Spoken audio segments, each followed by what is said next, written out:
Pas de son.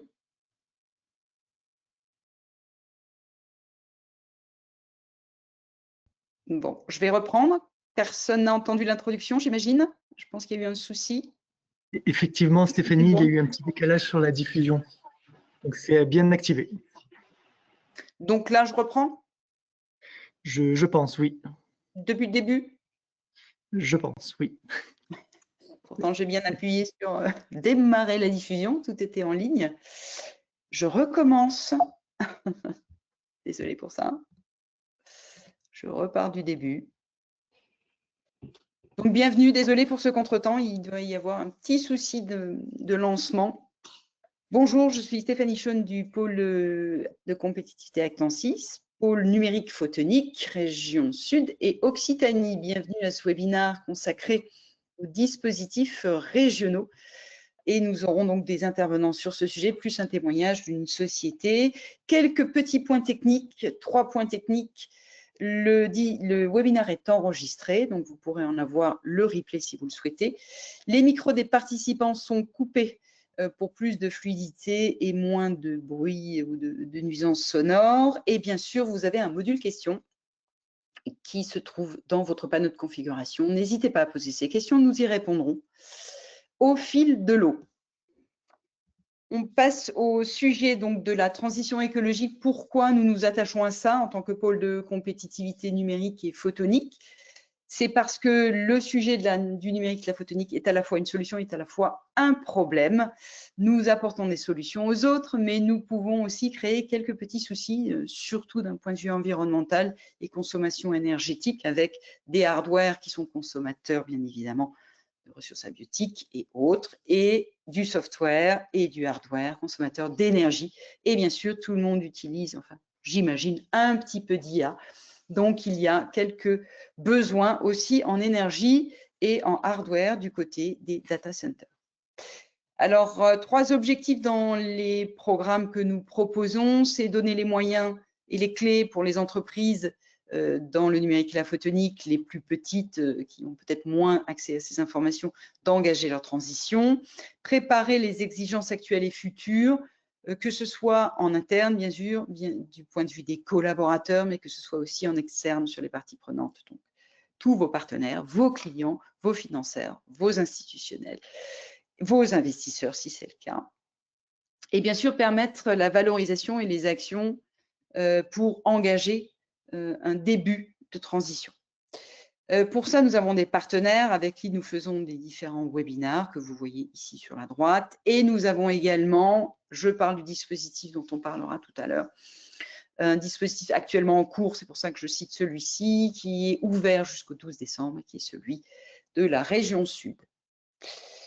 Le cycle que nous proposons, il est très souvent composé des ingrédients assez proches. On s'attache à problématiques hardware, problématiques software, problématiques de décarbonation, problématiques de frugalité, bien évidemment la trajectoire carbone, le bilan carbone, le calcul carbone. Et je veux signaler que tous les membres du pôle peuvent bénéficier d'un calcul carbone gratuit, puisque nous avons mis en place une plateforme dédiée à ça, disponible pour les membres d'Actantis. Et aujourd'hui, on parlera des dispositifs, donc le dernier des ateliers. Pour ça, nous avons 3 invités qui vont nous parler dans un premier temps de dispositifs donc institutionnels, hein, celui de la région Sud sur le sujet CEDRE, donc ce sera Hélène Bonnoy qui nous en parlera. Nous aurons également Lucie de Haddock qui nous parlera du parcours performance RSE porté par la région Occitanie, et nous aurons un témoignage d'une entreprise qui s'appelle Wever, au travers de son dirigeant et cofondateur Thomas Cotte, qui nous parlera de ce qu'il a fait dans le dispositif CEDRE et comment il en a finalement trouvé un bénéfice. Qu'est-ce que ça lui a aussi coûté? C'est une petite structure, Wever. Ce n'est pas une très, très grande PME hein, avec des centaines de personnes. Donc, il y a toujours des problématiques liées aussi à la taille. Donc, Thomas nous parlera de ça. Et sans plus attendre, vu que j'ai fait 2 fois l'intro, Je vais passer la parole à Hélène Bonnoy. Je te laisserai juste te présenter rapidement et je te laisse la scène en te donnant la main. Je vais faire ça immédiatement. Bonjour à tous, donc Hélène Bonnoy, moi je travaille à la région Sud, à la direction des entreprises, au service entrepreneuriat, transition écologique et numérique des entreprises. Je vais aujourd'hui vous présenter donc les dispositifs de la région, le dispositif CEDRE. Donc je vous partage mon écran si j'y arrive.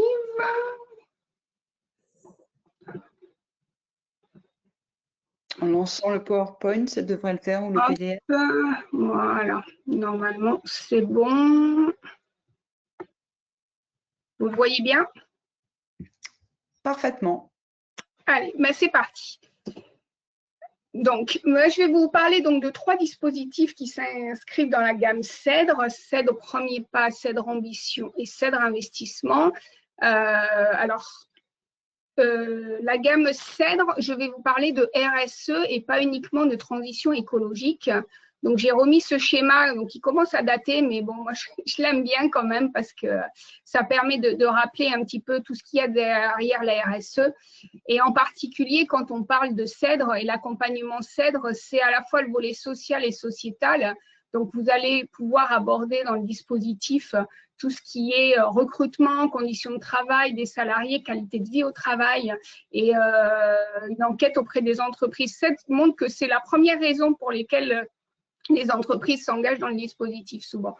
Tout ce qui est compétences, tout ce qui est impact au niveau de la société. Tout le volet environnemental, c'est vrai qu'au niveau d'électronique numérique, il y a pas mal d'impact au niveau de la conception du produit avec toutes les matières premières qui sont utilisées, tout ce qui est décarbonation, tout ce qui est consommation, tout ce qui est préservation de l'environnement et tout le volet économique. Comment j'ai des relations avec mes parties prenantes, mes fournisseurs, mes clients, comment je participe à tout ce qui m'entoure, comment je prends en compte ma dépendance avec la nature. Si demain il n'y a plus de lithium, comment est-ce que je fais pour continuer à travailler. Juste petite introduction pour rappeler tout ce qu'on dit dans CEDRE. Excusez-moi. Donc, la gamme CEDRE, en fait, c'est un ensemble de 3 dispositifs qui sont, en tout cas pour CEDRE premier pas et CEDRE ambition indépendants. Le 3e dispositif, CEDRE investissement, est lié aux 2 premiers et vous ne pouvez en bénéficier que si vous êtes passé par CEDRE premier pas ou CEDRE ambition. Donc, je vais commencer par le premier dispositif, CEDRE premier pas, qui est un dispositif d'accompagnement de l'entreprise qui s'adresse à toutes les entreprises qui font moins de 2 millions de chiffre d'affaires. L'idée, c'est de financer l'entreprise, de financer 3 000 € à l'entreprise sur une prestation qu'elle va faire auprès d'un expert référencé par la région sur différents volets de la RSE. Les actions éligibles, c'est tout ce qui permet de réduire l'impact environnemental des produits et des services, tout ce qui permet de réduire l'impact des transports, la réduction des économies d'énergie, de l'empreinte carbone, préservation des milieux naturels, mais aussi tout ce qui touche à la stratégie RSE globale de l'entreprise, indicateurs, stratégie durable, management responsable, adaptation aux conséquences du changement climatique.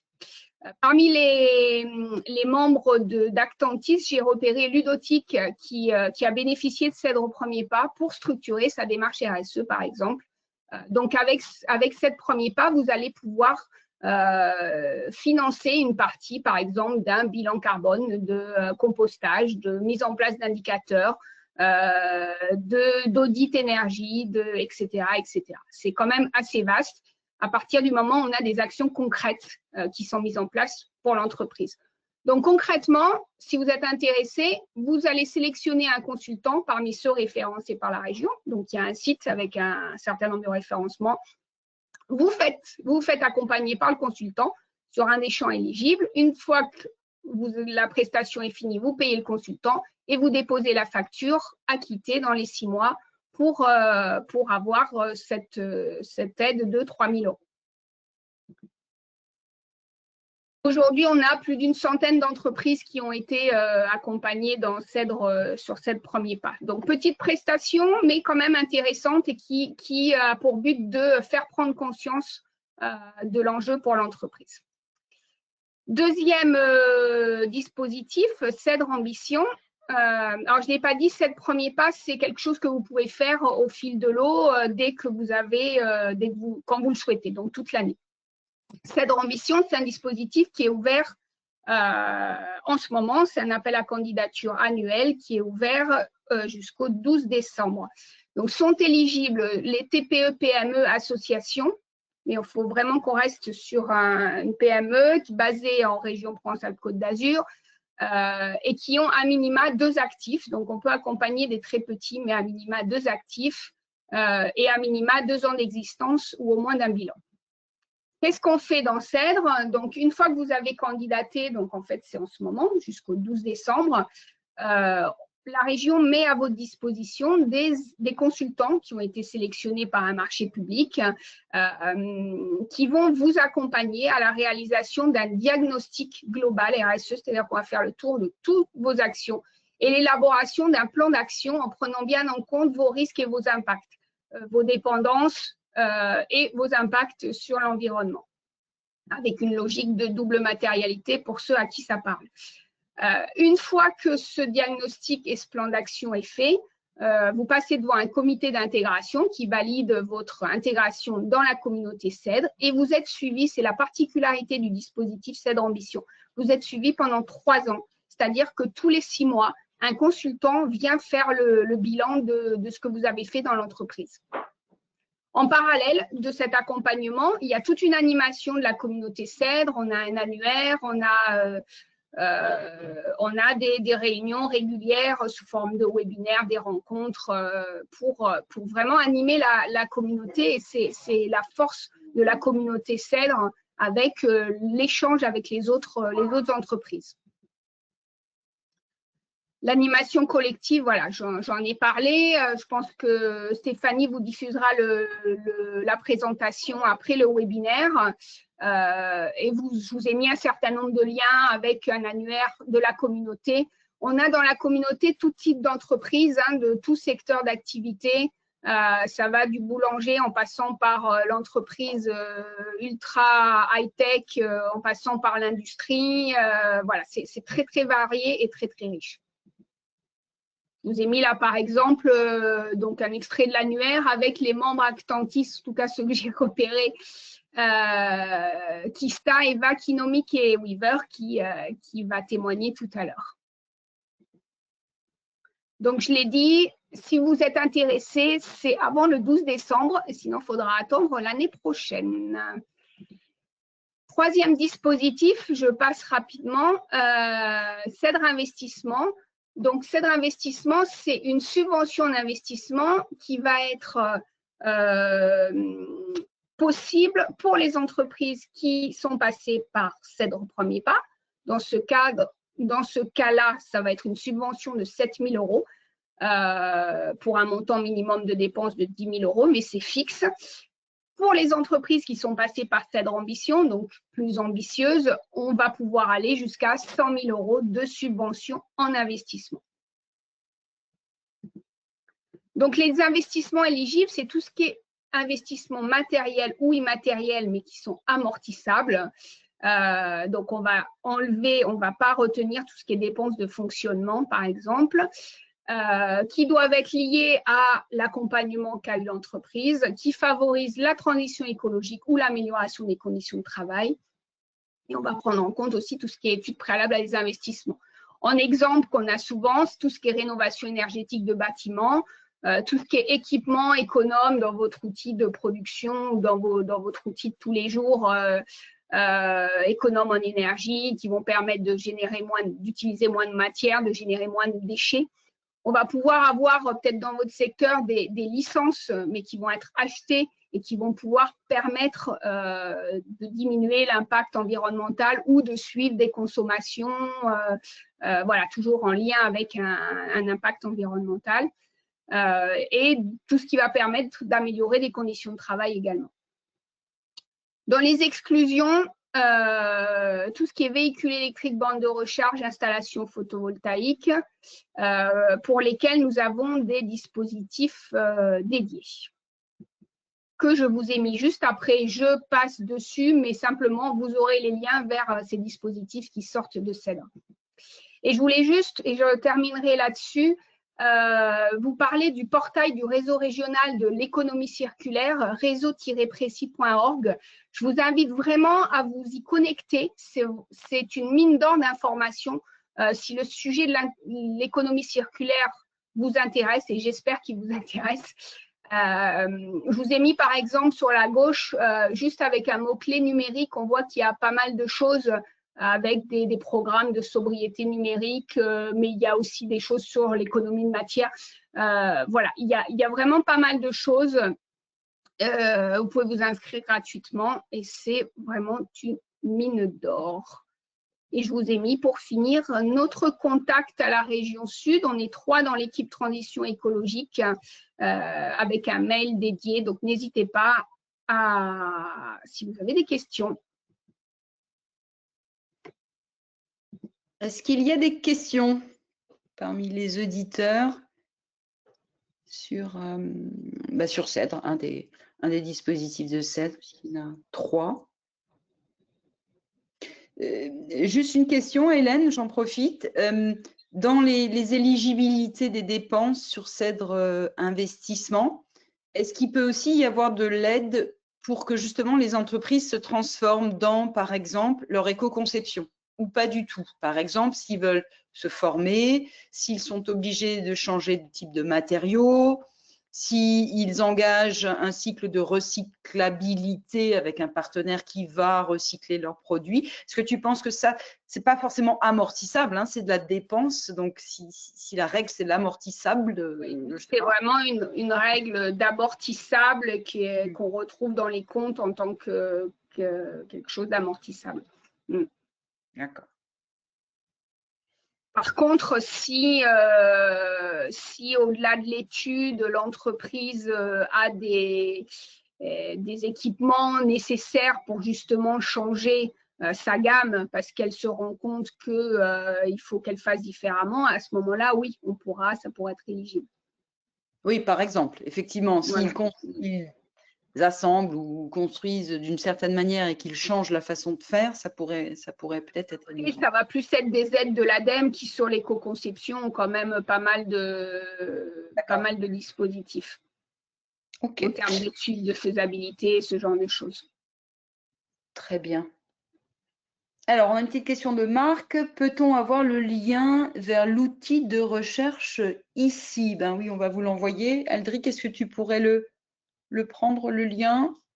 Oui, bien sûr, je le mets. Alors, j'imagine qu'il faut le mettre dans le chat. Exactement. Oui. Parfait. Une question de Dimitri. Vous avez les conditions comme CA, comme le CA, j'imagine. Avez-vous des conditions comme le chiffre d'affaires? Pour CEDRE premier pas, c'est un chiffre d'affaires de moins de 2 millions d'euros. Et pour CEDRE Ambition, il faut être une PME et pas rattaché à un groupe. Donc vraiment PME autonome. Donc c'est 50 millions d'euros de chiffre d'affaires. Donc premier pas, c'est en dessous. Premier pas, c'est en dessous de 2 millions, mais il n'y a pas de minimum. Minimum de chiffre d'affaires? Ah non, il n'y a pas de minimum, non. D'accord. Je ne sais pas, c'est peut-être la condition comme le chiffre d'affaires. Ok, donc pas de minimum. Ok. Juste un distinguo, plus petite société, plus grande société. Voilà. Parfait. Vous pouvez continuer à poser vos questions. On va avancer pour être dans le timing. Donc, je vais passer la parole. Merci beaucoup, Hélène, pour ton intervention. Et puis, c'est très bien, vous êtes 3 personnes, vous avez une adresse dédiée, donc je pense qu'on ne peut pas se rater. Hein. Si vous cherchez Cèdre Région Sud, vous tomberez dessus. À votre disposition. Pas de problème avec ça. Je vais passer la parole à Lucie. Donc, je vais changer l'intervenant. Hop.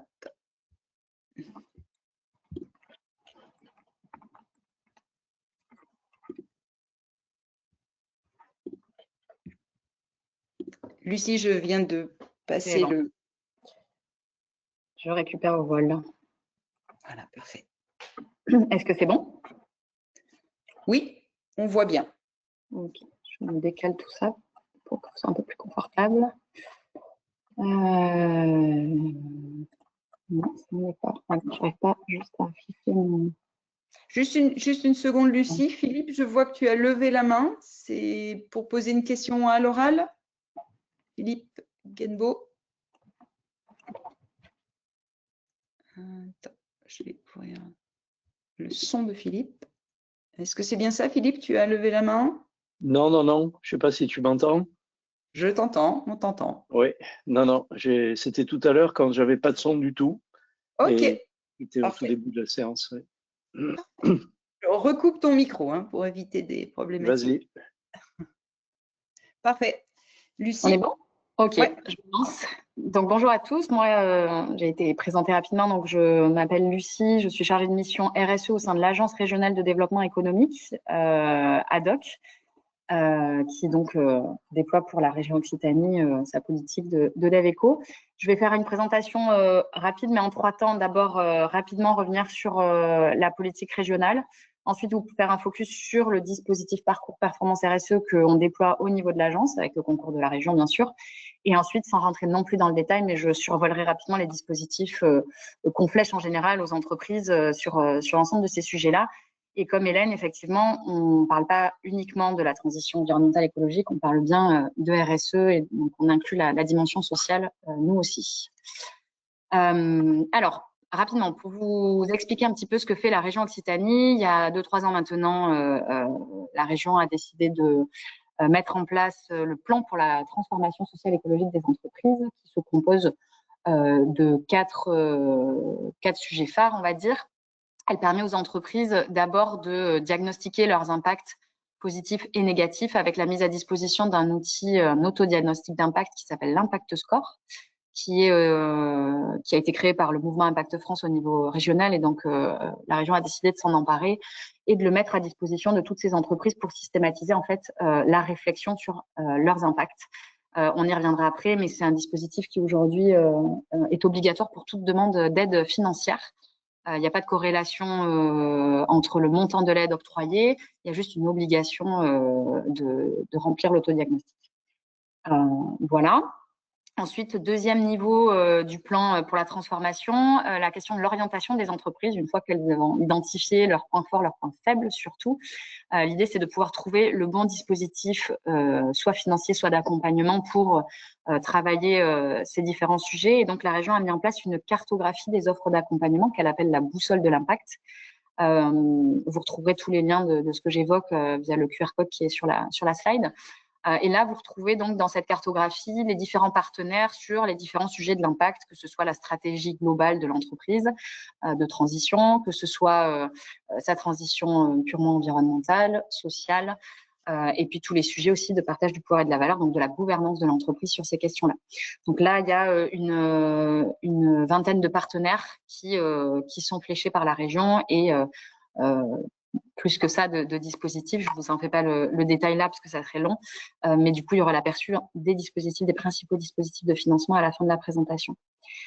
Ce qu'elle a entrepris également, la région, il y a quelques années, c'est de pouvoir former l'ensemble des développeurs économiques de la région pour que toutes les entreprises qui passent par ces guichets-là, donc ces partenaires, que ce soit CCI, BGE, pépinières, incubateurs, soient formés à ces questions d'engagement, parce que c'est pas non plus une évidence, c'est des sujets qui existent depuis longtemps, mais qui rentrent vraiment comme des incontournables du développement économique quand même plus récemment. Donc, il y a un grand plan de formation pour tous ces acteurs-là qui permettent en fait d'avoir un relais auprès des entreprises, donc auprès de vous, de qualité. Donc c'est un plan qui est annuel et qui se poursuit, donc c'est en coulisses par rapport à vous, mais c'est important de savoir que tout le réseau, en tout cas, est formé pour vous accompagner aussi.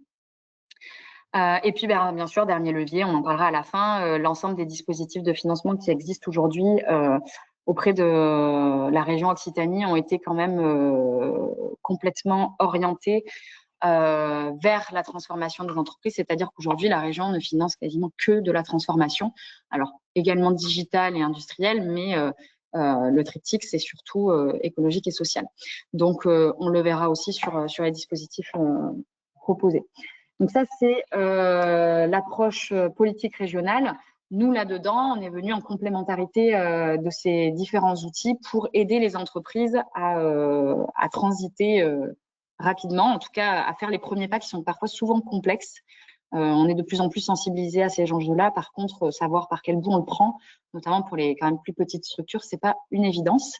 On a fait l'année dernière, donc en 2024, un tour de la région avec le vice-président de région pour aller rencontrer sur chacun des départements les entreprises de l'Occitanie et identifier justement ce qui permettrait de faire la bascule. Et c'est de ça qui est sorti le dispositif que je vais vous présenter. Donc, le parcours performance RSE qu'on a expérimenté pour la première fois cette année, qui a été, en toute modestie, un franc succès quand même. On termine cet après-midi et on recommence l'année prochaine. Donc, ce parcours qui s'adresse alors très spécifiquement chez nous, je vois la différence avec la région Sud qui a témoigné juste avant. Nous, sur ce dispositif-là, on est vraiment sur la cible industrielle ou service à l'industrie. Implanté en Occitanie, on est massivement, on a besoin d'aller hors métropole parce que c'est là où il y a le moins d'accompagnement, en tout cas chez nous.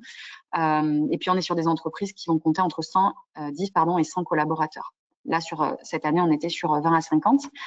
Donc, on est vraiment sur des petites entreprises qui n'ont a priori ni trop le temps ni les moyens d'investir ce champ-là. Et on les aide du coup à faire les premiers pas, comme je le disais. Ce dispositif, puisque le contexte économique est quand même complexe, il est résolument orienté business. Nous, notre approche, c'est de faire de la RSE une réponse aux problématiques du quotidien des entreprises. Et donc, on cite à titre d'exemple, mais la question des coûts. Forcément, sur l'énergie, il y a eu des vraies problématiques de coûts énergétiques. Donc, on a cette approche-là, maîtrise, réduction des coûts opérationnels, forcément en travaillant plutôt sur la dimension directe environnementale, sur les consommations, etc.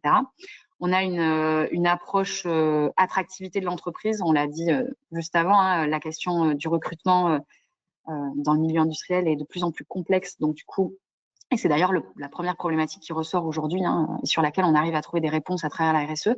Donc, on a tout un pan qui va travailler sur ces questions-là. Et puis, bien sûr, l'angle aussi qu'on a pris, c'est celui de la sécurisation des marchés. Il y avait un vrai sujet CSRD qui s'est un petit peu envolé, mais malgré tout, à mon avis, le spectre n'est pas très, très loin.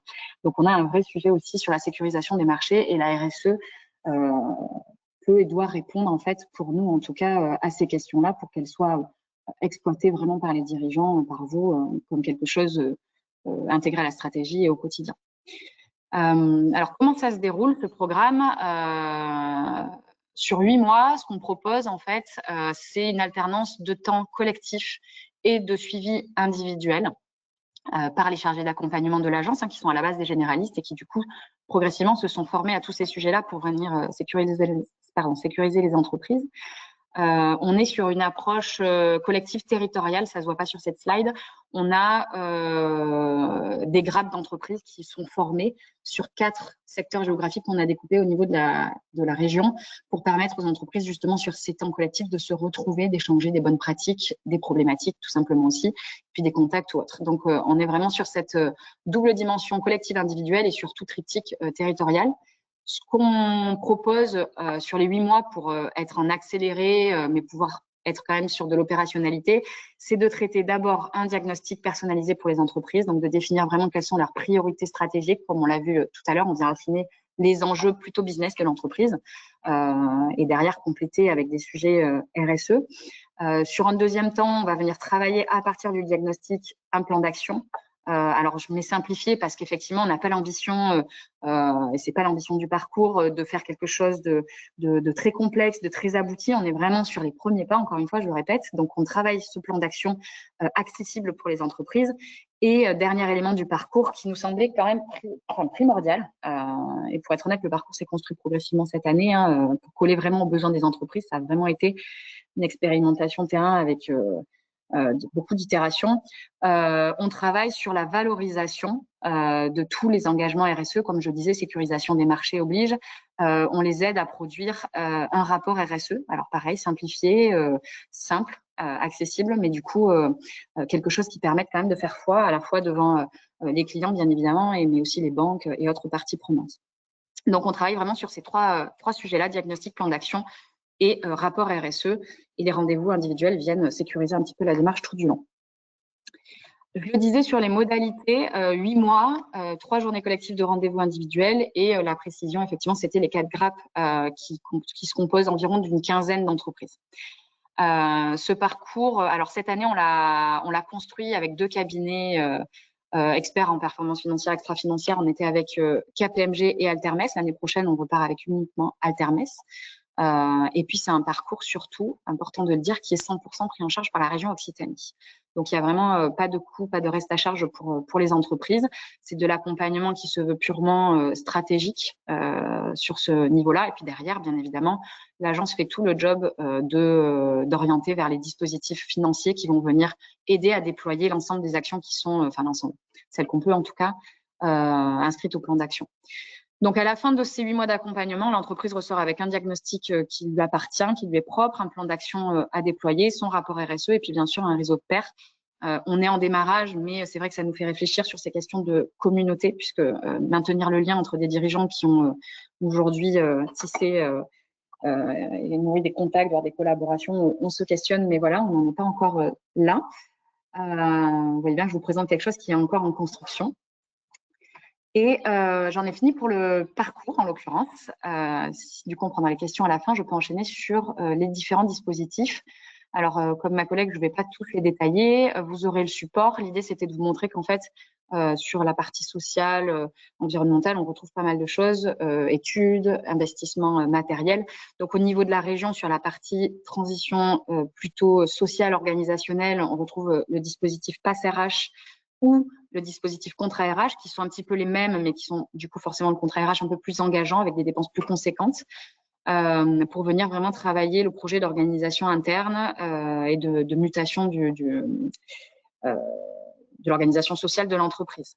Autre dispositif et puis les autres qui ne sont pas propres à la région, mais c'est vrai que je le présente comme ça en général parce que c'est important de savoir quand même pour se lancer tout ce qui existe.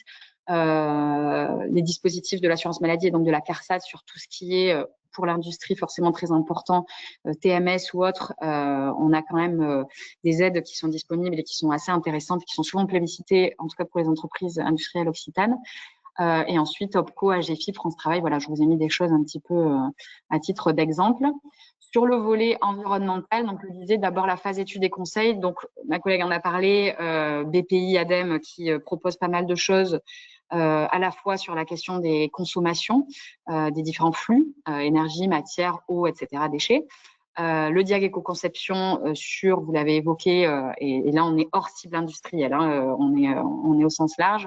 La question de l'éco-conception au sein des entreprises et de leurs produits, décarbonation sur les premiers bilans carbone simplifiés, et ensuite effectivement plus largement toutes les aides et études plus larges qui vont venir accompagner les entreprises. Il y a souvent des gros sujets, nous on le voit cette année, sur la question des emballages qui plombent pas mal les entreprises. Donc il y a des aides mobilisables sur beaucoup de sujets et qui sont quand même, je vois par rapport à d'autres sujets quand même hautement subventionnés.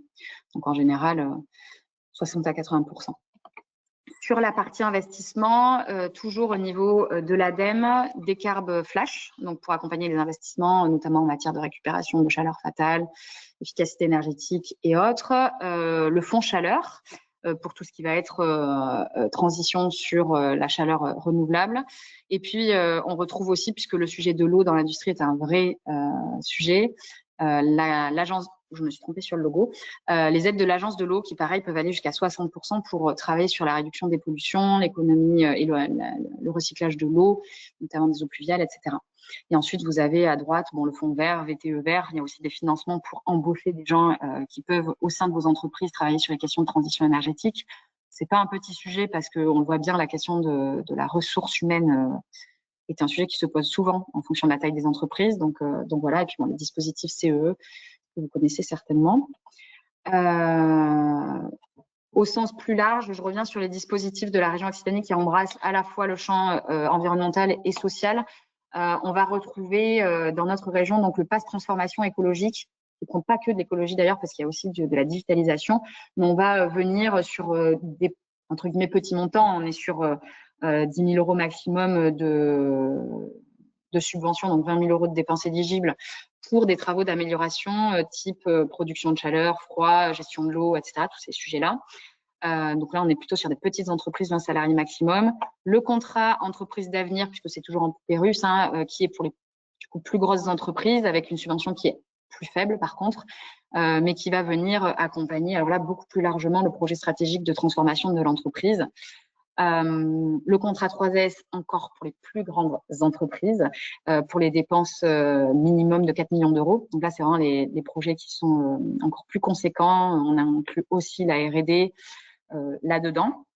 Et le contrat innovation qui peut être intéressant pour certaines entreprises qui ont des problématiques sur lesquelles elles n'ont pas encore de réponse sur le marché et qui veulent développer du coup des projets d'innovation en lien avec des laboratoires ou pas. Et là, on est forcément sur l'innovation, sur des aides un peu plus conséquentes, 50 à 70%. Voilà. Ça, c'est le panel au niveau de la région. J'en ai fini pour les dispositifs où je retrouverai de toute façon tout le détail. Et puis, je suis là pour répondre aux questions. Voilà. Je ne sais pas si j'ai tenu le timing. Merci, Lucie. C'est parfait. Parfait. Voilà. Merci beaucoup. C'est très clair, c'est très riche. Hein, mais c'est très bien aussi d'avoir repris tout ce qui était ADEME là. Parce que. C'est bien de faire une piqûre de rappel quand même. Il y a un environnement qui est là. Ouais, je suis d'accord. Et j'ai bien noté le dernier petit à la fin, là, le contrat innovation. Celui-là, je ne le connaissais pas. Pour vous, je pense que ça peut être un sujet d'intérêt. Ouais. C'est un sujet, il faut qu'on diffuse l'information le plus largement possible côté Est-ce qu'il y a des questions ou des remarques? Pour l'instant, j'en vois pas forcément dans le module questions. Vous avez le temps de le faire, n'hésitez pas. On passe à l'intervention de Thomas. Merci beaucoup, Lucie, pour cette les différentes interventions. Très différents entre les régions quand même. Oui, en effet. Avec des focus différents. Mais on s'inspire, c'est bien. Oui. Exactement, exactement. Bon, Thomas, la parole est à toi. Je te laisse la tribune. L'antenne. Merci. Merci beaucoup pour cette invitation. Donc, je m'appelle Thomas Côte, je suis le fondateur de Weaver. Weaver, c'est une entreprise innovante qui travaille dans la mobilité et qui a digitalisé pour simplifier et démocratiser d'une certaine bureau d'études et faire passer à l'échelle les plans de mobilité, que ce soit des plans de mobilité employeurs, que ce soit des plans de mobilité simplifiés pour les agglomérations, ou que ce soit globalement les principes de l'enquête de déplacement pour qu'elle soit beaucoup moins coûteuse, beaucoup plus opérationnelle et beaucoup plus métier. C'est-à-dire pour qu'aujourd'hui, en gros, tout le monde puisse faire une enquête mobilité digne de ce nom et pouvoir travailler immédiatement sur les résultats. Alors nous avons fait partie de la promotion CEDRE 2020 et ce que je vais essayer de faire, c'est de témoigner un petit peu de ce qu'on a réussi à faire, ce que ça nous a apporté concrètement, parce que la RSE, on dit souvent, vous verrez, une entreprise, elle y gagne. Elle fait de la RSE, elle y gagne, ça apporte de la valeur, mais ce n'est pas évident toujours d'expliquer comment. On le sent, on le perçoit, mais le valoriser, c'est plus difficile, l'objectiver. Et justement, le parcours CEDRE a été vraiment intéressant à ce niveau-là parce qu'il nous a obligés, c'est le jeu, hein, en étant en lien avec des consultants pour nous accompagner, que CEDRE nous mettait à disposition, de créer un plan d'action. Et ce plan d'action, il se déclinait en actions évaluées et prouvées. Donc on ne pouvait pas tricher et il fallait écrire très clairement ce que nous allions faire et le résultat que ça allait avoir. Alors d'abord, la première chose que je voudrais dire, et je reviens effectivement sur ce que disait Hélène, la RSE, ce n'est pas que la transition écologique, il y a l'écologie dedans, mais il y a aussi la dimension économique dans sa pérennité, dans son aspect sustainable, et la dimension sociale. Donc c'est important parce qu'il n'y a pas que des éléments d'ordre écologique, même si évidemment c'est un des trois piliers. Ensuite, dire que la RSE, c'est un prétexte. Pour nous, c'était vraiment un prétexte, comme l'innovation d'ailleurs. On dit la même chose de l'innovation.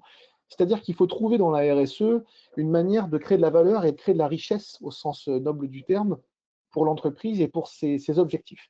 Effectivement, Stéphanie disait tout à l'heure, Weaver, ce n'est pas une entreprise de plus de 100 salariés.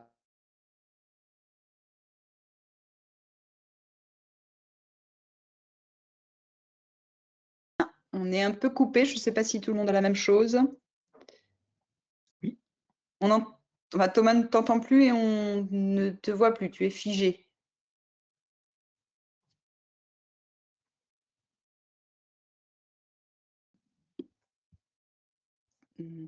Petite perte de faisceau.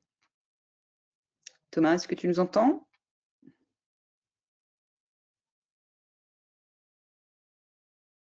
Allô, allô.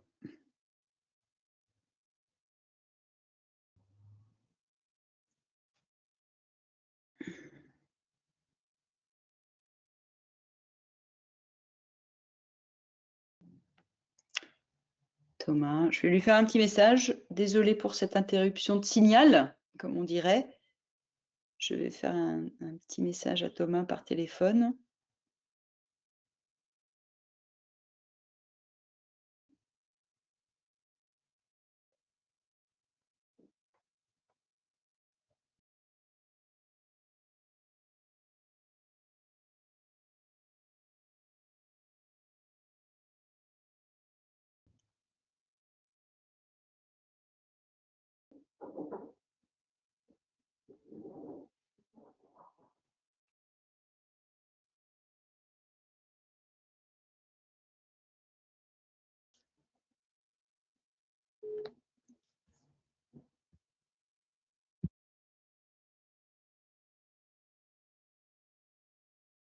Profite de ce blanc. Là, j'ai répondu dans le chat, il y avait une personne qui demandait depuis quand existait Cèdre.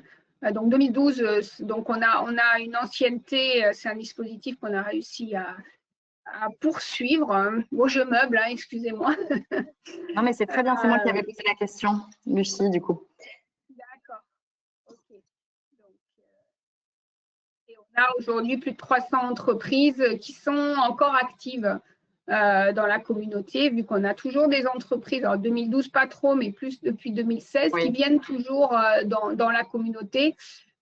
Thomas de Weaver, effectivement, disait qu'il a participé à Cèdre en 2020. Il est toujours présent dans la communauté. Donc, on a vraiment des entreprises qui reviennent. Et depuis 2012, vous avez vu une période où ça s'est accéléré de la part des entreprises, la demande? On avait un quota, en fait, on a commencé à 15 par an, puis 25 par an, puis 50 par an. Là, on est revenu un petit peu en arrière, on est à 40 par an. Et depuis 4 ans, on est autour des 40, entre 40 et 45 entreprises tous les ans dans Cèdre Ambition. Ok. C'est à peu près stable. On arrive, pour l'instant, on va voir cette année.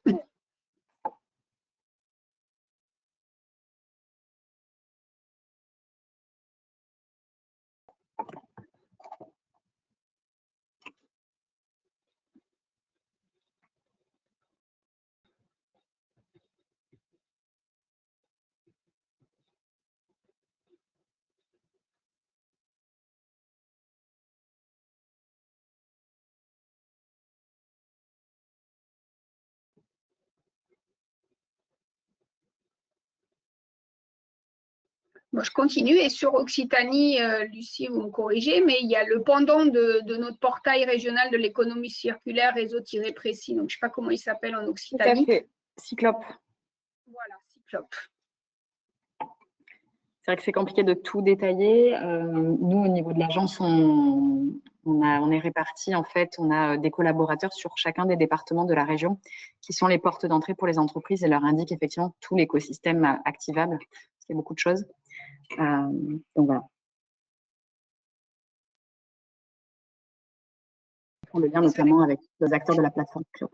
Désolée pour cette interruption, merci Hélène et merci Lucie de meubler, si on peut appeler ça comme ça. Il ne peut plus se connecter, Thomas, donc il va tenter de se connecter par téléphone, s'il y a un mode audio.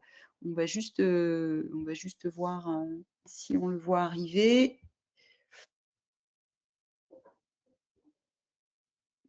C'est bizarre, je le vois pourtant toujours encore sur le système.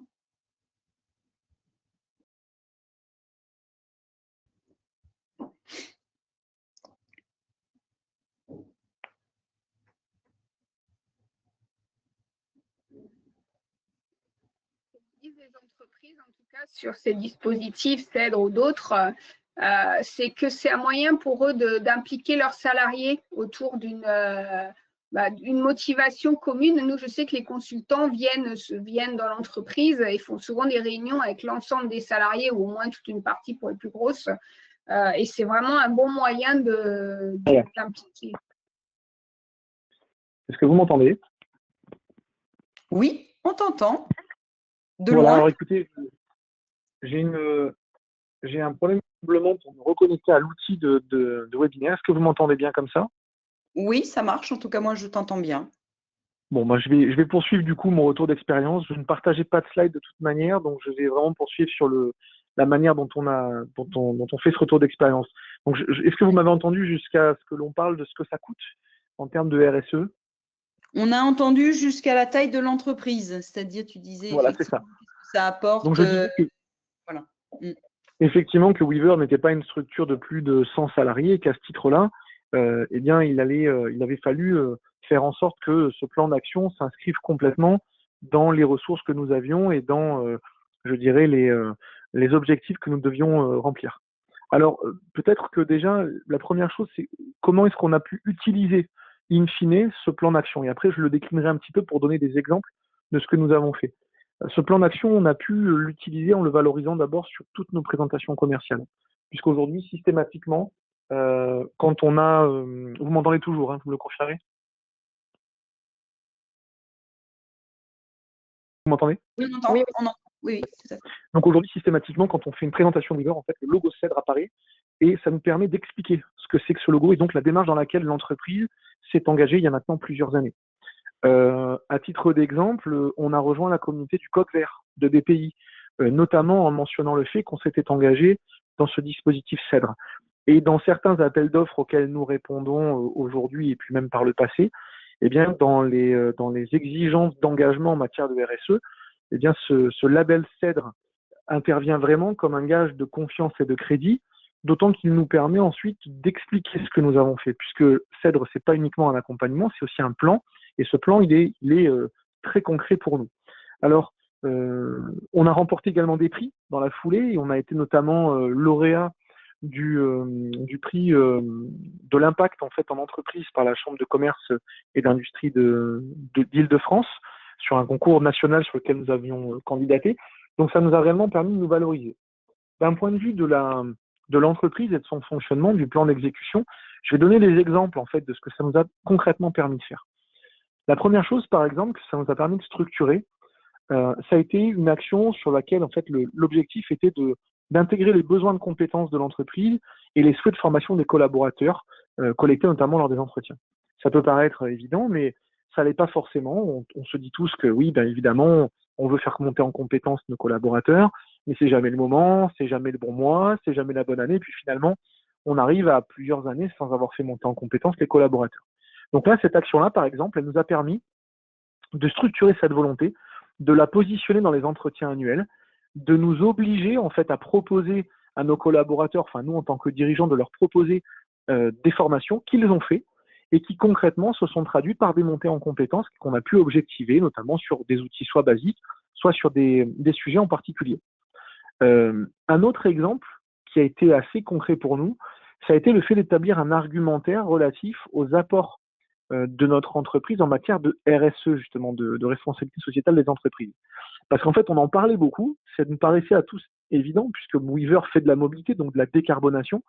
En revanche, l'argumentaire pour expliquer très concrètement et de manière assez exhaustive toutes les manières que nous avions de décarboner et de créer cet impact, c'était pas formalisé, et ça nous a amené à le formaliser, et du coup, à l'utiliser, à en faire une slide dédiée dans nos présentations commerciales, ce qui a été très apprécié, avec des indicateurs qui ont été cités, et donc une liste d'impacts sociaux, environnementaux et économiques. Un autre aspect qui a été intéressant, en plus on était dans la période qui approchait la crise sanitaire, ça a été de co-construire avec les collaborateurs une charte relative à la pratique du télétravail. Et du coup, en fait, on s'est presque retrouvé avant l'heure avec une charte du télétravail. Et c'est-à-dire qu'on a engagé cette réflexion bien avant que la crise sanitaire, en fait, nous y contraigne. Et ça a été intéressant parce on s'est pas mis à faire du télétravail parce qu'il fallait, parce que c'était une obligation et qu'il fallait s'adapter comme ça. On s'est mis à faire du télétravail par conviction, ce qui a permis de discuter avec nos différents collègues, de mettre en place une culture du management du télétravail et d'être en fait complètement prêt au moment où la crise sanitaire est arrivée. Et d'ailleurs, aujourd'hui, Weaver est une entreprise dans laquelle 75% des collaborateurs sont en full remote, un peu partout en France, et donc pas forcément dans les bureaux. Donc c'est devenu vraiment un ADN de l'entreprise, même si évidemment aujourd'hui, on cherche à rapprocher un petit peu nos collaborateurs sur le recrutement, mais en tout cas, on est complètement ouvert à ce type de recrutement. D'autres retours d'expérience qui ont été intéressants à valoriser, les hébergeurs et les fournisseurs en matière d'API, de logiciels, et notamment de logiciels en ligne. Ça paraît toujours anecdotique comme ça de se dire oui, ben voilà, on explique qu'on choisit des partenaires logiciels qui sont réellement impactants. Et en fait, on s'est retrouvé il y a quelques semaines à avoir à le démontrer très concrètement dans un appel d'offres, et en fait, tout le travail avait été fait. Et le label CEDRE venait en fait confirmer qu'on avait choisi effectivement des opérateurs, des partenaires qui savaient limiter leur impact énergétique et leur impact carbone, et qui étaient en capacité de le démontrer. Et on a eu également cette bonne surprise quand, à l'époque, dans le parcours CEDRE, on avait choisi aussi vraiment de faciliter l'ergonomie d'usage de notre plateforme. Donc là, on était vraiment dans la dimension appropriation sociétale de notre outil, de notre technologie, ce que nous vendons auprès de nos clients. Alors, on peut le faire parce qu'on a envie de vendre beaucoup, mais on peut aussi le faire parce qu'on a envie que le client réellement s'approprie ce sujet qu'est la décarbonation de la mobilité. Et lors d'un appel d'offres auquel on a été confronté, on a dû évaluer cette notion d'accessibilité, puisqu'en plus, ça devient aujourd'hui une obligation. Et le score était excellent. Le score était très bon. C'est-à-dire que là où on s'était dit, on va programmer, on va mettre un peu d'argent, des ressources, on va programmer en fait du travail sur les interfaces, etc., parce qu'il faut qu'on se mette à la hauteur, en fait, on y était déjà. On avait des scores qui étaient vraiment dans les très bonnes pratiques, voire l'un d'entre eux en termes d'impact énergétique, qui était vraiment excellent. C'est-à-dire que le retour du logiciel, de l'outil en ligne d'évaluation, c'était, on se rapproche de la perfection. Donc en fait, c'était une économie faite, puisque nous, on pensait devoir dépenser de l'argent pour se mettre à niveau, mais en plus, un gain de temps et concurrentiel par rapport à nos potentiels concurrents. Un autre exemple, on a été, alors je dis contraint, mais c'est pas contraint, puisque c'est nous qui avons déclenché ça.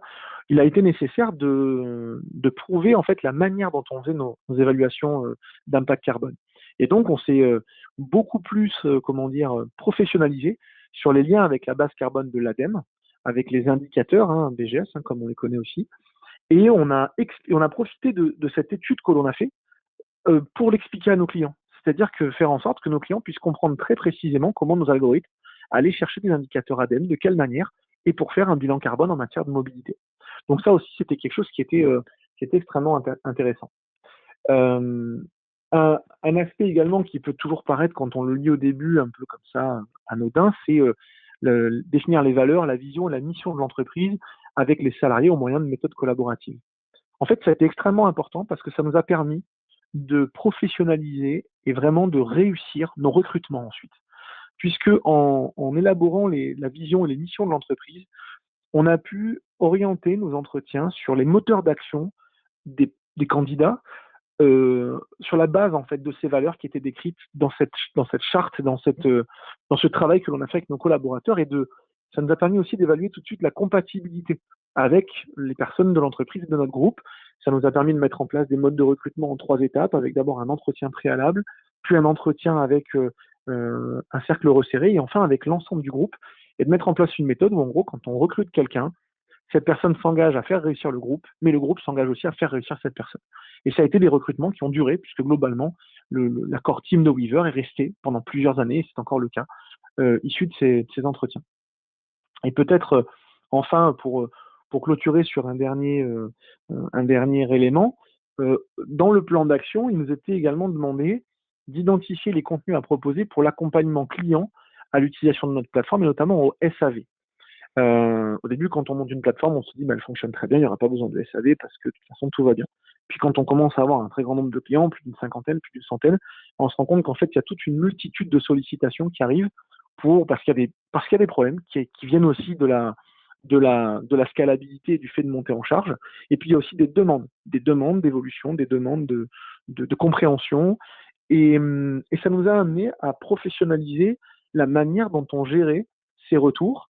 Et aujourd'hui, c'est ce qui nous a permis, dans les appels d'offres, en fait, d'expliquer concrètement comment est-ce qu'on gère les retours de nos clients, de nos partenaires sous forme de tickets, sous forme de processus de gestion de ces remontées, et carrément, eh bien, d'innover en créant en matière d'intelligence artificielle un agent qui désormais vient répondre à nos clients et qu'on a alimenté avec toute cette stratégie de remontée d'informations, puisqu'on sait où les trouver, les tickets on les a, les contenus on les a. Donc alimenter cette IA n'est pas une chose qui doit sortir de nulle part de notre tête sur 3 ans de souvenirs, mais elle est documentée dans ce processus de gestion des tickets, et donc eh bien, on va pouvoir mettre en place un agent immédiatement disponible pour nos clients. Donc voilà pour quelques illustrations, il y en aurait d'autres, je pourrais en parler plus, mais voilà pour quelques illustrations. Et à titre d'information, en ouverture, ce qui est intéressant pour nous, on discute de la suite de Cèdre maintenant, pour aller plus loin, parce qu'on se rend compte vraiment de la valeur que ça a et de la valeur qu'on peut encore faire grandir.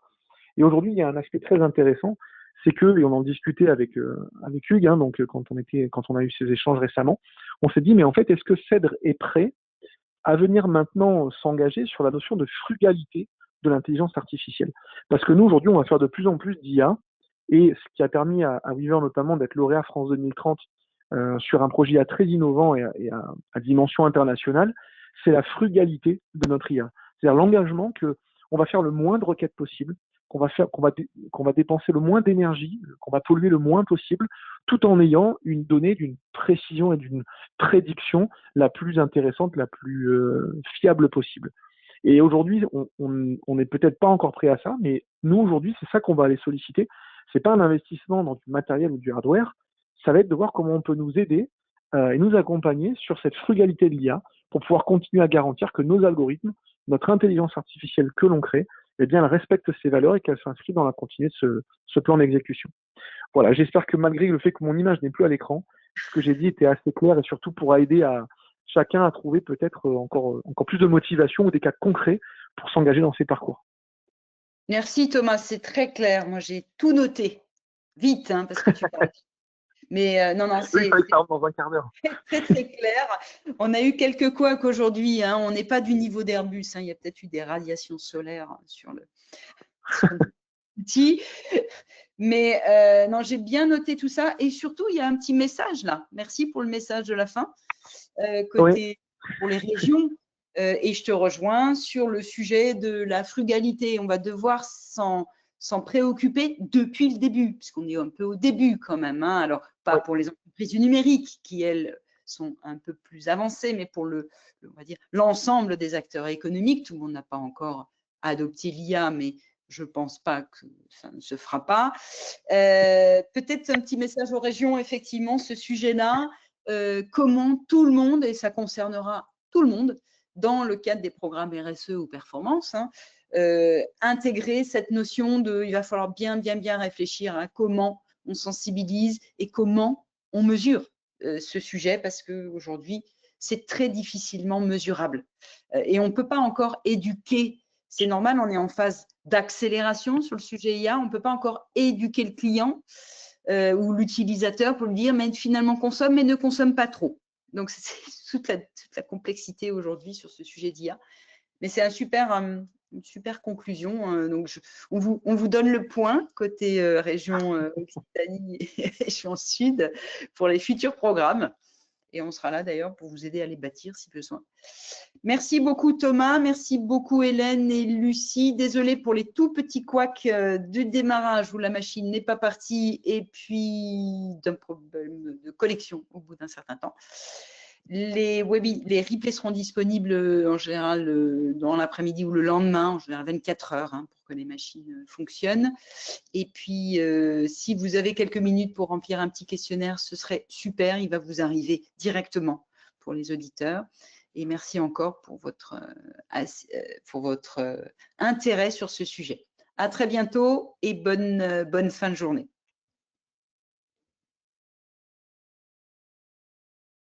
Au revoir. Au revoir. Au revoir Thomas. Merci, au revoir.